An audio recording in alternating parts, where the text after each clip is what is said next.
Okay, I just want to give a health tip. So in the health tip, it's a small tip.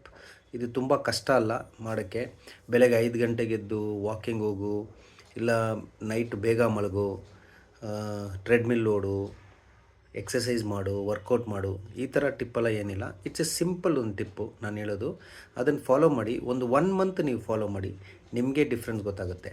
So it is more, ಇದು ಬಂದು ಗನ್ಸರಿಗೆ. So it is for ಆಣ್களுக்கு. So what is that ಅಂದರೆ, eat only home food.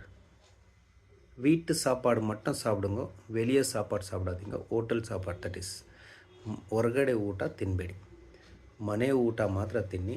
ಅದು ಅರ್ಧ ಹೊಟ್ಟೆ, that is பாதி வயிறு, ஹாஃப் ஸ்டமக் சாப்பிடுங்க.